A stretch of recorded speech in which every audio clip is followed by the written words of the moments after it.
you. Super excited. Excellent. Yeah, no, welcome. No, absolutely, me too. Lots of energy today. At least I've It is, tried isn't it? to. Got off to a good start this morning, didn't we? Yeah, it was fantastic, wasn't it? I know. With our Joe. Yeah, the energy just feels like we never had that gap from the first one, doesn't it? Yeah, that's true, isn't it? Yeah, absolutely. So I'm just recording this session just to let people make people aware of that.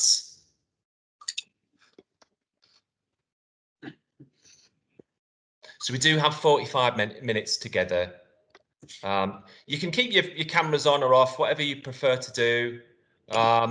If anyone sees anyone coming into the room, could you please admit them? Because then I'll at least focus on the session. Thank you. So yes, welcome to session 2 of the NHS Project Futures Compass 01 events. Today we're going to be covering a little bit about the NHS Project and Change Capability Framework. I'm Mike Gray. I work in the National Portfolio Office at HE and have done for 3.5 years now under Joe Stanford. So today's session aims and objectives. We will be revisiting the NHS Project and Change Capability Framework. We've only got 45 minutes, so I don't know how much of that we'll cover in the time, but I've got some slides prepared. We'll then have a panel discussion with Sophie Atkinson, Ryan Lomax, Vanessa Strutt, and who are here to basically share their experiences on socialising and implementing the framework, and share some practical tips on how you can improve user engagement. We'll also provide a handout that captures these practical steps. You'll find those on the festival platform, so hopefully you've got access to those. So for this session, we do encourage your participation and involvement, so please get involved. This is a massive work stream within the profession, so if you have a genuine interest in capability frameworks, competency assessment tools, learning and development, please let me know. And you can join us for future planning sessions around that. Do introduce yourselves in the chat. So we've got Yanis, who's checking for your questions, comments and suggestions and flag those up to us. But if you want to introduce yourself in the chat, please do encourage that. Put your name, job title, what you're interested in, capability frameworks, how to connect, which region you're in, because there's going to be people on this call that will be happy to share and connect, and that's part of this process. Do share your challenges, barriers and opportunities with each other. We do like those things. We will work through those at some point, and they'll help to inform some of the work going forward in the framework. Do use the NHS Project Futures blank sketch notes, which Joe described in the opening, by Natasha. And here it is, absolutely beautiful. But yeah, use it just to draw some personal actions and something you can then go back to your team, your peers, your networks, and work on, really. So that is available on the festival site. So we will record the session. We will share slides. The slides again are on the festival site. We will ask for your opinion. So there is a feedback form on the festival site on session 2. There's like 3 questions. Please take time to do that. And any questions we don't pick up today, we will go through. So I'm conscious we've got a real diverse range of people on today's session. So I think I just wanted to revisit the framework itself. The framework, it essentially allows individuals to self-assess themselves against these standards. It harmonises a common set of skills and behaviours for those working in these areas. It provides a benchmarking that will improve learning and development decision making. And it provides baseline data for those that are looking to develop themselves in the project profession within the NHS, but also those with a secondary skill set in projects or change management. So the framework was launched in February during the NHS Project Futures Festival 21. The framework is for project delivery professionals. aspiring professionals, and those that identify project management competencies as a secondary skill set in addition to a primary profession in another field. That was a big mouthful, wasn't it? So this gives you, as part of a large and diverse project delivery community, a common language to describe job roles, the knowledge, skills and abilities needed to perform project work across all areas in the NHS. We do know conservatively that this framework applies to 10,000 people working in the NHS, with project and change somewhere in their job title.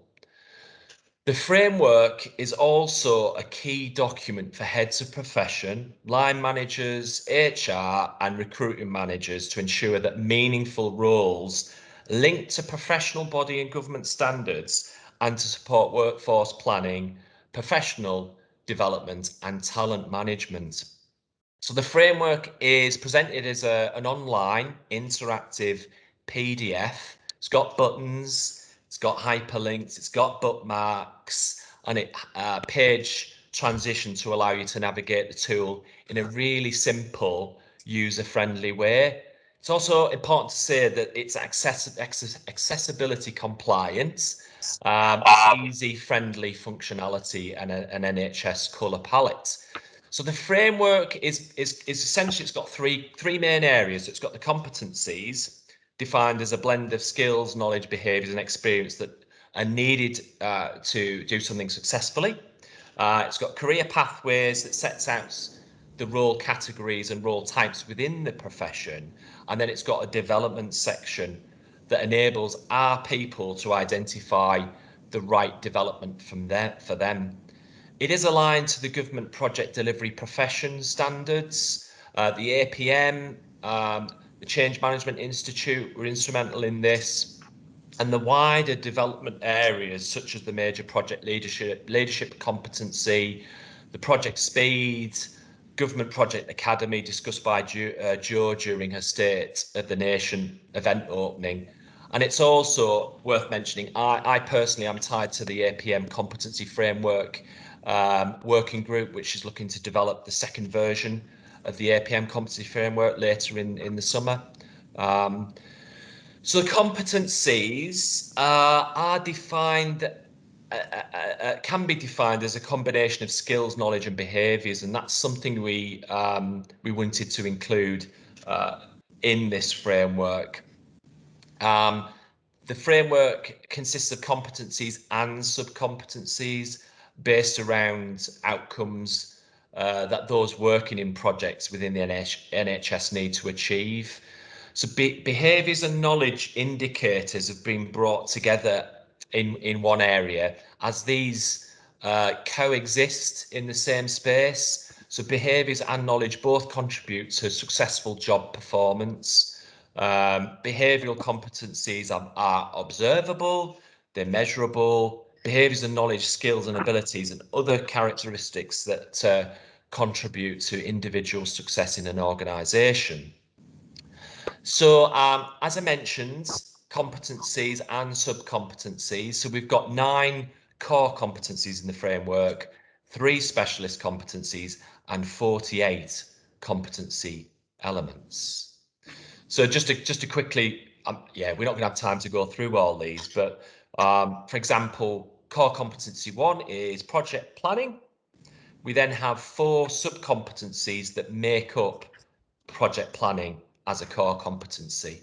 Each sub-competency has then a description that includes behaviour and knowledge indicators. So as you can see, this is taken directly from the online tool, down to competency core 9, which is leadership, around being a visible leadership, working with ambiguity, conflict resolution, coaching and mentoring, and inspiring others. So it's not a perfect framework. I'll be the first to admit that. It's not perfect. There are lots of things happening in the world in which we work that are affecting our abilities and performances and competencies. So there are those emergent competencies, but it's a really good starting point and provides a baseline for things. We have 5 levels of competencies in the framework. we looked at, crikey, we looked at a lot of frameworks. Some had 3, some had 8. I think I'd seen one in Scotland that had 8 levels. We went with 5, gives that nice broad range of levels from awareness up to experts. So having the right equipment, tools and techniques is one thing, but having the right competencies at the right levels available at the right time is quite another. And what are the minimum competencies someone needs to be working to so that the projects that are being delivered successfully with certainty and sustainability? And what does it mean when we say someone is competent within their role category? It generally means that they're performing to the required standards. The framework allows us to build up our level of competency or proficiency in areas aligned to our role category. And often starting at an awareness level, number 1, continuing to increase our competency and level of project complexity based on a number of different factors.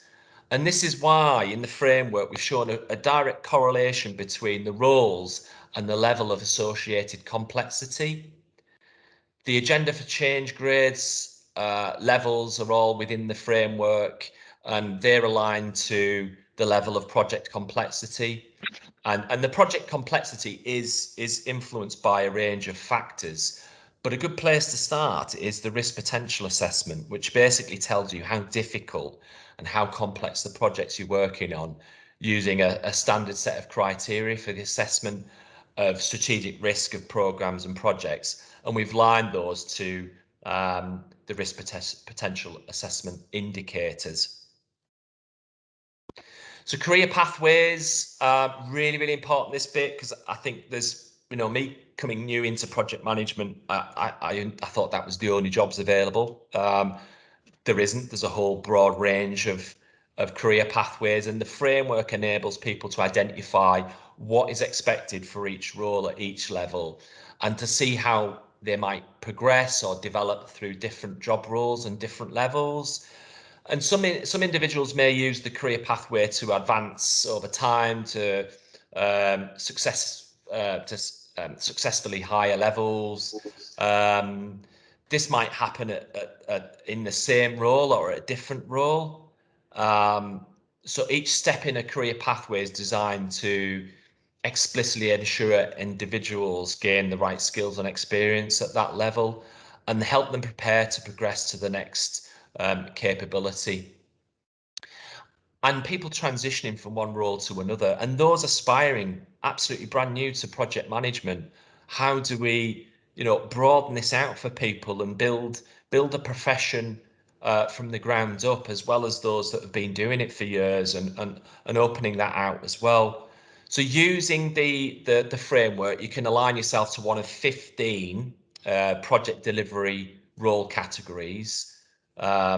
Each role lists the indicative competencies and capability levels for that role in each of the agenda for change bands. And you can assess yourself against these to identify as areas of strength, natural strengths, and areas of development for the next step up. The modular careers at the bottom, that was something we worked really hard on, actually. There's 7 roles in that. And again, the modular career section review the roles, competencies and capabilities, and you can assess yourself against roles in those. And there are 2 ways in which you can actually pick out the information. So you can click on each of these roles here, and it'll take you to the role information, or you can click on the blue dot and it will take you to the information too. And there's a real blend of roles representative in each of those career pathways.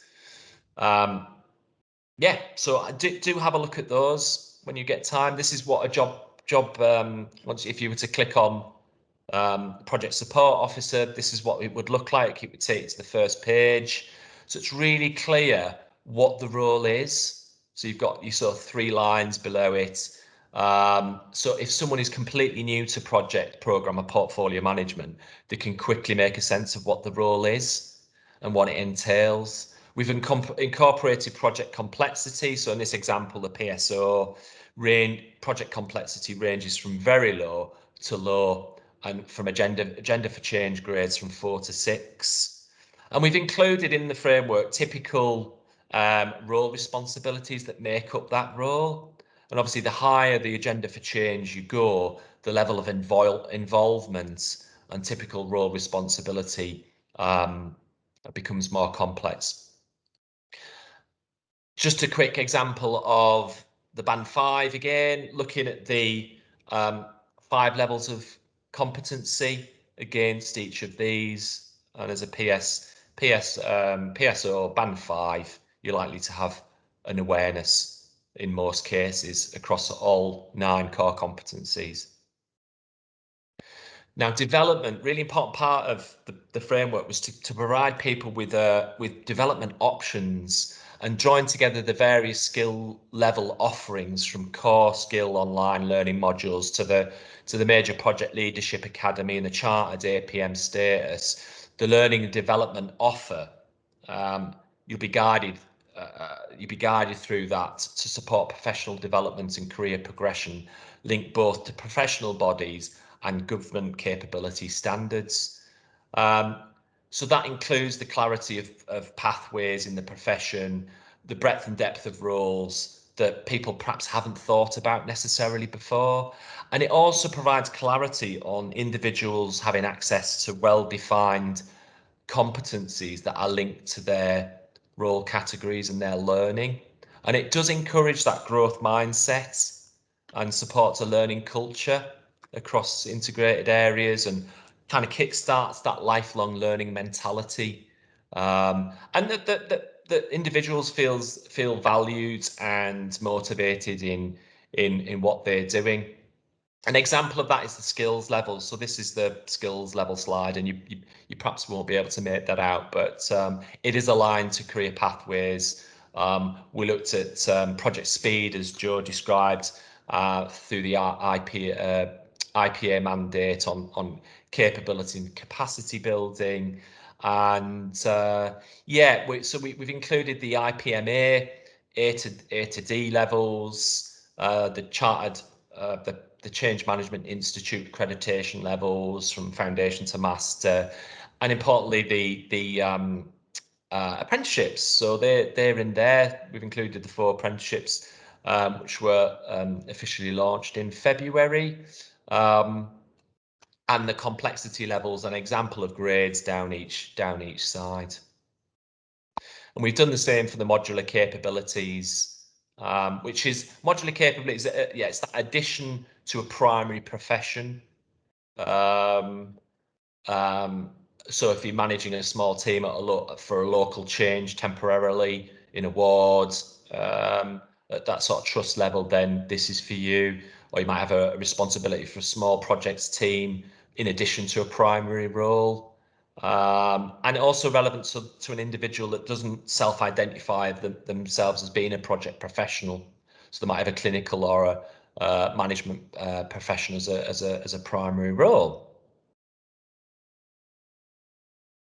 So that's me kind of done on that bit. If you've got questions, put them in the chats. If you want me to come and chat to you and your team, your organisation, please invite me. I'm happy to do that, and that's part of this process. Is you might not use the framework as a whole. You might just take elements of it and work with that. So we've now got a short panel discussion, and I'm really chuffed to be sharing stories that people have are prepared to share with you today.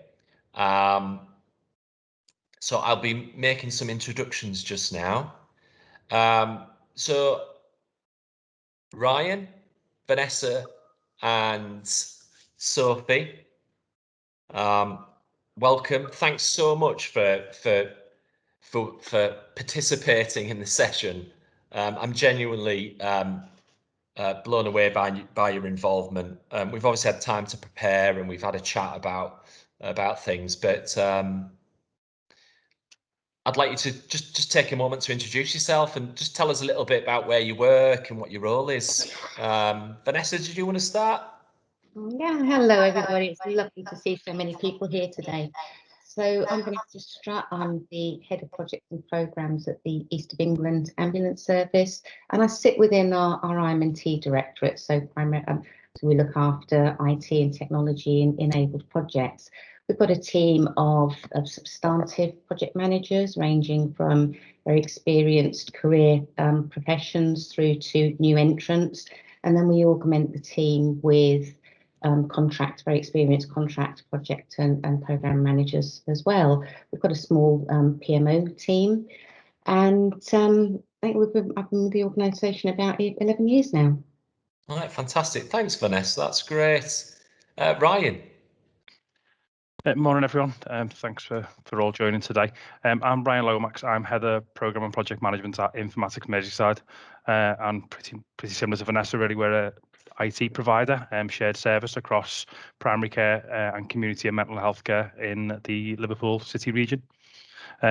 We've got a team of about kind of 20 to 25 project professionals, ranging from program managers to project support staff, and we work across an area of about 16,000 clinicians, and support them in delivering any of their kind of digital needs. Great. Thanks, Ryan. That's awesome. And Sophie, hi. Hi, morning everyone. So I'm Sophie Atkinson, Senior Project Manager for Greater Manchester Shared Services. So very similar to Ryan and Vanessa, we're in the IM&T team, where we provide IT support to 8 CCG across Greater Manchester. So again, similar, our team vary from programme management to project support, and we lead on very diverse projects from software implementation to infrastructure changes. So again, we've got a mixture of very experienced technical PMs to very experienced change management project managers.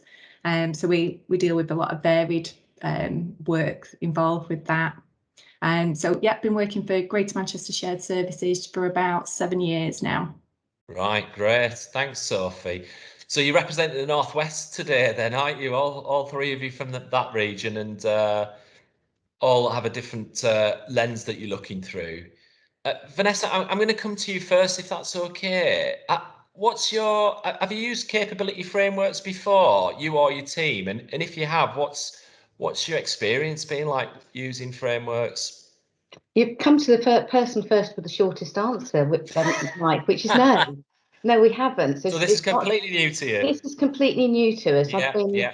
I had been looking round. So before you launched, I had been looking round. I'd picked up quite early on the work that you were doing, and waited with great excitement for the launch, and was very excited when it was launched in February. So I'm going to hand over to my colleagues. I'm going to go and answer my door because my plumber is here. Oh, good luck. Good luck, Vanessa. Thank Hope it gets sorted. Thanks so much. That was quite timely. Must have known we were asking Vanessa a question. Ryan, what about you? Have you used frameworks, and what's your experience been like? So nothing as formal as a framework. We got kind of an internal set of standards we try and work to, and development plans we put in place for our team, but there wasn't a kind of structured framework.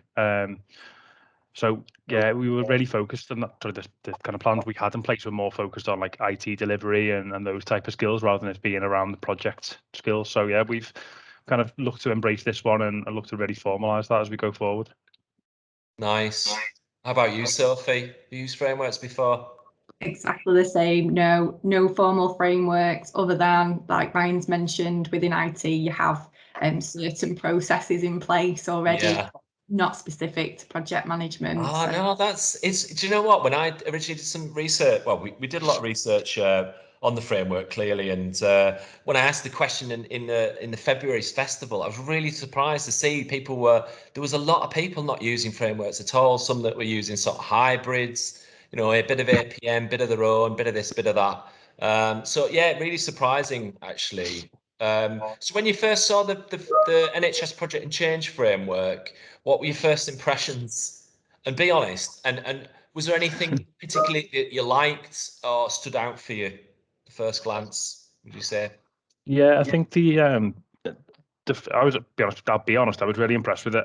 It wasn't what I was expecting. I was probably expecting something a lot more along the APM Print 2 type of framework, which is great and offers you a lot of structure. But I think this framework gives you a lot more of the kind of human elements, the change management side and the interaction, the communications, and all those skills, which are so important to delivering projects successfully. I think we've looked at a few, and we've looked at kind of stuff we had in place, and obviously tried to implement things like print standards and all those type of things, but you do miss a certain element, and I think this framework really gives you that added bonus of doing a bit of both of the technical skills as well as the human and people side of things as well. Yeah, that's really interesting, and actually something we spent a lot of time. I mean, you were part of the working group, weren't you, Ryan, for a time, and we did try to get strike the balance between that sort of technical and the sort of human element to it as well. What about you, Sophie? Did you have a similar feeling to Ryan, or was it were you scared by the thought of using the framework? A bit of both. So it came Yeah. at the best time.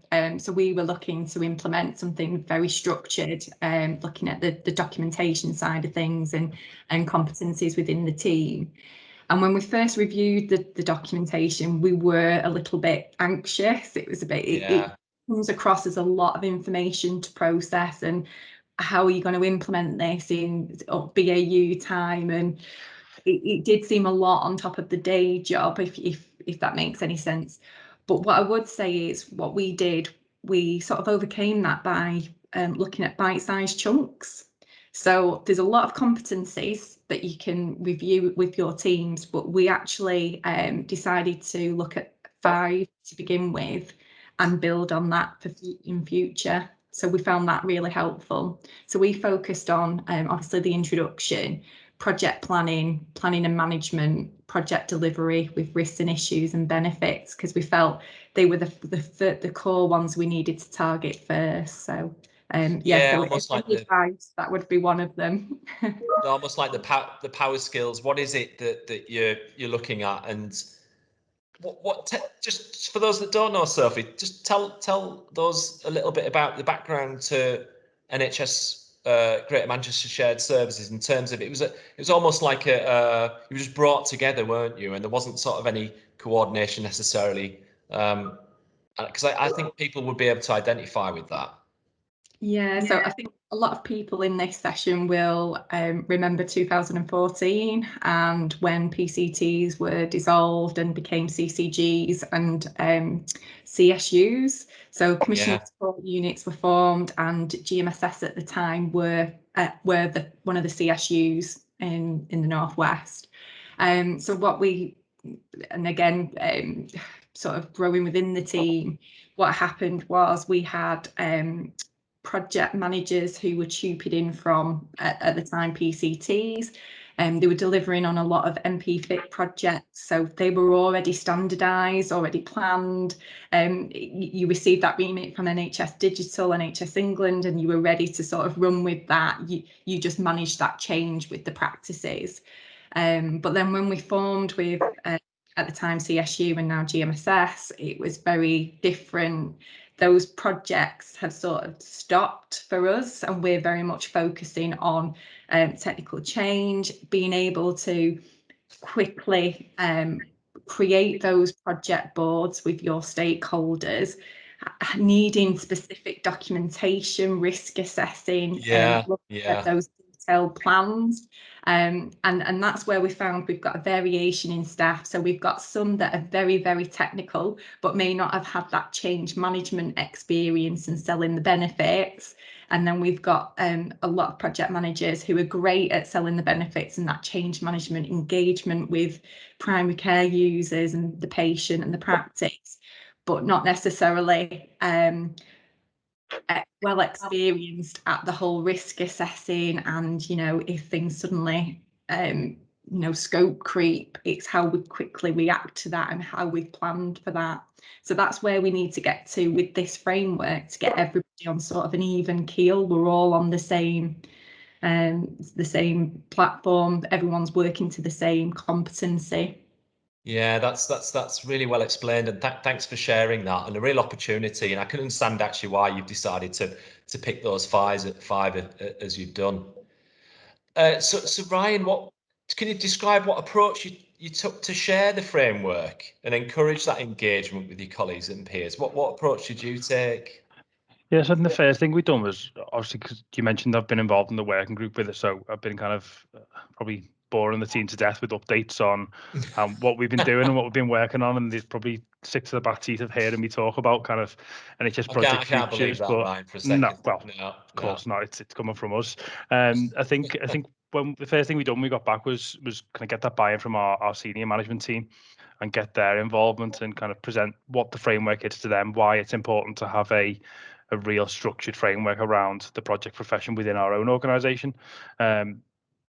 Obviously, from an IT profession, we've got people who are kind of certified engineers with Cisco or certified in working on Microsoft products, and project management was always kind of one of those areas whereas, oh, they've got Prince, so they're fine, they'll get on with life after that. Where having something like this is a real kind of key bonus to really kind of formalising our profession within the organisation. So that was kind of brought into and agreed to with the senior management team, and then it was around kind of communicating it with our team and kind of selling what the idea was behind it, and giving them as a group of staff the same kind of status as a kind of other professions within the NHS, and giving them that kind of identity of a team and a set structure. So then we've worked with people like HR around the longer term plans for this. So once we've embedded it, aligning job descriptions and things like that too, and HR are fully on board and supporting us with that. And then worked with our workforce development teams as well, so that we've got kind of agreed roadmaps and plans for people when they join the team to when they're working on the team, so they can progress through our organisation and our team. And then there's kind of agreed funding behind that for any courses, any development, any materials that they need. I think to get that buy-in has been massive for us. No, that's fantastic. Thanks, Ryan. How about you, Sophie? What was your approach? So we mentioned earlier that obviously we were a little bit anxious and a bit nervous, that implementing that change within the team. So similar to Ryan, we approached HR and we approached the union as well, just to make sure that we're actually following the right process, and that it's be encouraging rather than, this is it now, this alleviating maybe some concerns about why. Absolutely. And in turn, they were very supportive on what we've actually done with the senior management team. It is down on our business plan for GMSS, so it is a corporate objective and something that will be embedded on an annual basis. Yeah, I remember you telling me that. I was jumping for joy. That's fantastic, that, Sophie. Not an easy thing to do. No, so I suppose from a management perspective, it's good to have that support in place. So I would definitely recommend that.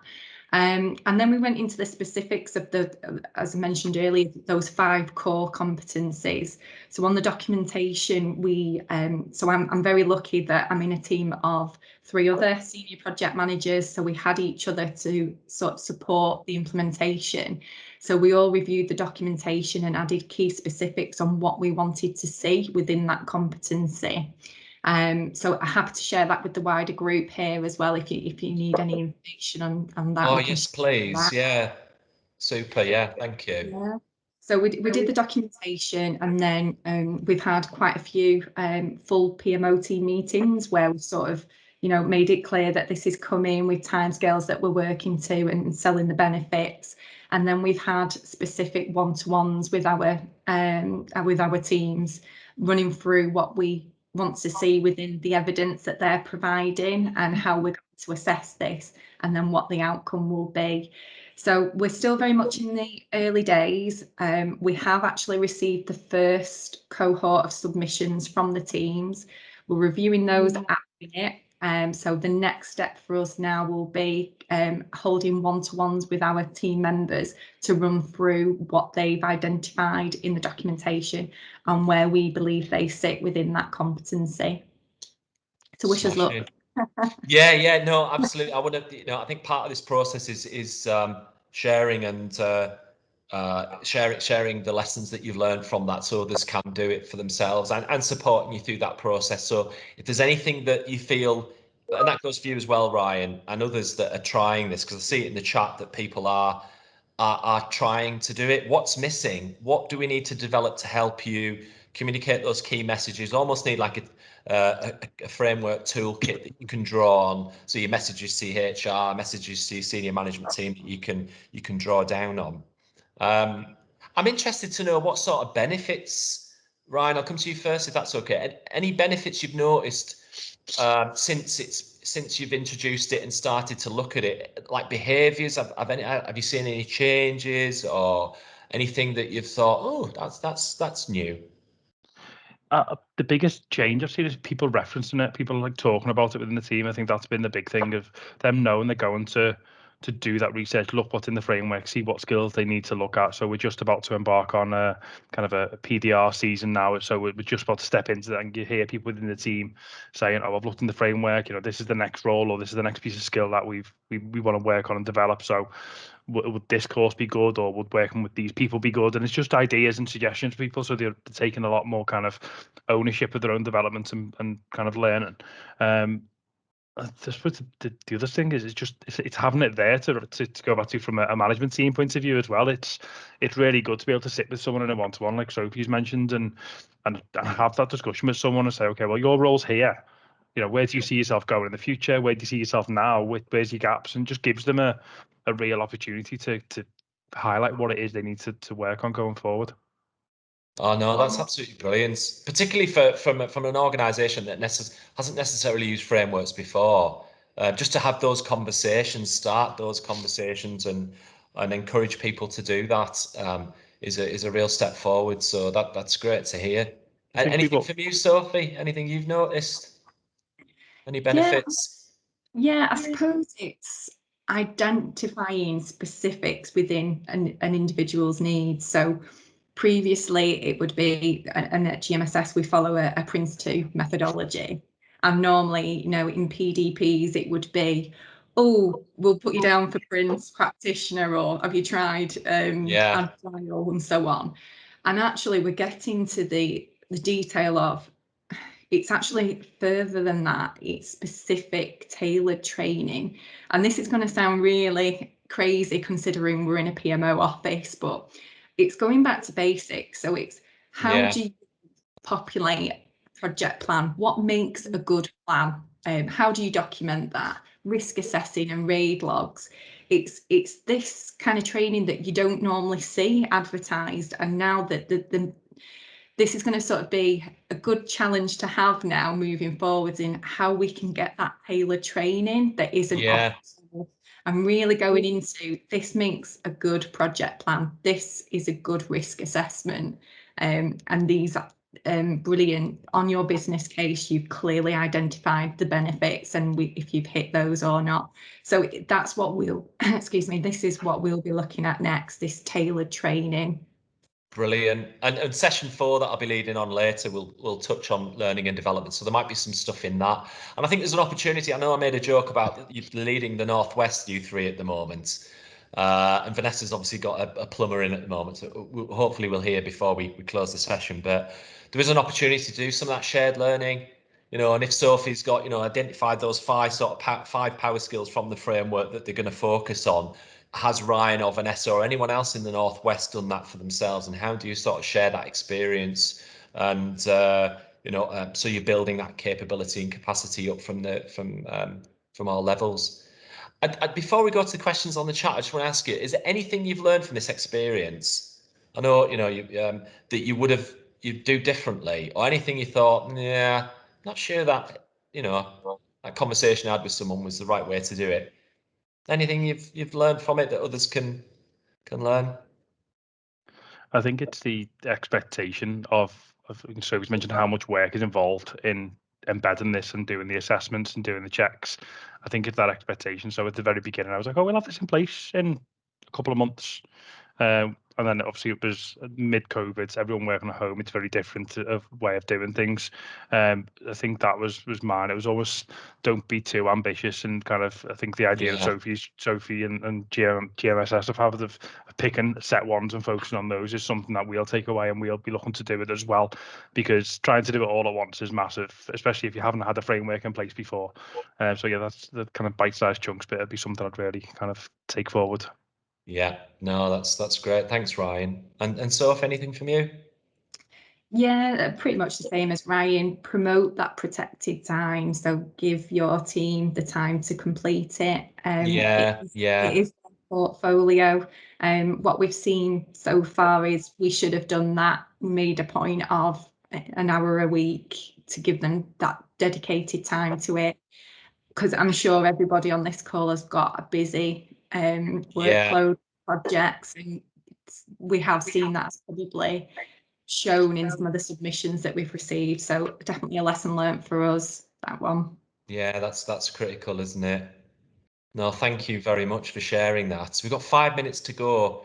So I'm going to turn to Yanis and see if there's any questions for me or the team on this. Anything you'd like to pick out and share, Yanis? Thanks, Mike. Before going to the questions, I believe you will be pleased to know that there are people from various NHS organizations. I can see plenty of NHS Trusts. I can see CCGs, NHS Bolton CCG. I can see NHS BSA, NHS Digital. So obviously, fantastic. It's relevant to many people. The topic we're discussing in this session. There are actually quite a few questions related to the capability framework. So Justina is asking if the capability framework will be rolled out across the NHS to support the recruitment of staff into PM roles. Yeah, that's a really good question. Thanks, Yanis. Thanks for picking that one out. At the moment, it's not mandated. So we would like to change those things. There's still, the agenda for change hasn't been reviewed in about 15 years. If you were to Google it or look at the NHS constitution on it, it's really out of date. So we'd like to do something with that, and that's going to take a bit of time. But in the meantime, there is a lot of things we can do. And Henry, who opened the session out with Joe this morning, used the framework to write job descriptions. And he said that you won't believe how easy he found that process. Given, when we think about job descriptions, it's got to be 8 pages. It's got to have all this on it. Why can't it be just a couple of slides? And so when we think about recruitment and the decisions we make and how to improve those processes and make it an accessible way for people to apply for jobs. The language is easy to understand, but it's a language that everyone uses. Then absolutely there's benefits in that throughout the process. So thank you for your question. Okay, next one, Mike, for you again. From Yinka, could you give a small overview of how you put everything together? For example, did you get professional leaders around the table or other stakeholders and started talking? Yeah, that's a good question. So we had about 200 people input to this framework. Our starting point was actually look at the frameworks that are out there. So the IPA, the one for government, is beautiful. And that was our starting point. So we brought in Mark and Tony, who developed that framework, to Leeds in a room with people. Shock horror, that doesn't happen these days. But so we had the heads of profession were Jo sits on the heads of profession. She was part of that group, as were people that had self-identified. So that was our main working group. And then we did a vision using Lego Serious Play for 2 days in Leeds. We had various groups made up of various professional and non-professional categories. So those that were at frontline, those that were like me working for HE, slightly further on, further removed from the front line. So we had a real blend. We looked at all the frameworks that were out there. We must have looked at between 15 and 20 frameworks, and they're all quite similar in some ways. Some are on spreadsheets, really complicated. So we wanted to use something get something really simple, something that you can access on a phone, which this one you can access on a laptop. Wherever you are, you can access it and make sense of it. So yeah, there's loads of stuff on that. If you go onto our YouTube channel, which I'll put the link in the chat. There was a recording that I did, which gives more detail on that. Great. And now, sorry, Mike, you wanted to say something? Yeah. So talking about frameworks, I see another question from Hanida. She's saying that we also looked into using the skills for the information age. It was a starting point for NHS Digital. Is there any difference between SFIA, the skills for the information age, and this capability framework? Yeah, there are similarities and overlaps. Interestingly, you mentioned about NHS Digital, because we had quite a good input from NHS Digital on the development of this framework, because they've got quite a mature project program portfolio community, and we know from looking at the DDAT frameworks, there is overlap with people in IT and other project related fields. So it's about how do we make best use of what's available and what's out there. And this is the framework we launched is the best that's out there in terms of its content and alignment to other professions.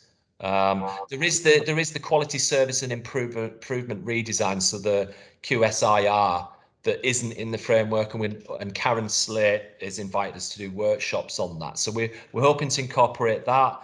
There's things around systems thinking, which we've included in the framework, but it's not explicit. AI, automation, digital literacy, data science, what that means for project management, because traditional project management is no longer the case. We're not just people who deliver things. There's other parts to it. So we need a broader, flatter skill set, and the next iteration of this framework will hopefully start to incorporate those things. Thanks for your questions, Janice. I'll pick up on the others. Vanessa, we've just got 60 seconds. I hope you got the plumbers at home and he's sorting your leak out. Can you just summarise your experience of using the framework for 60 seconds?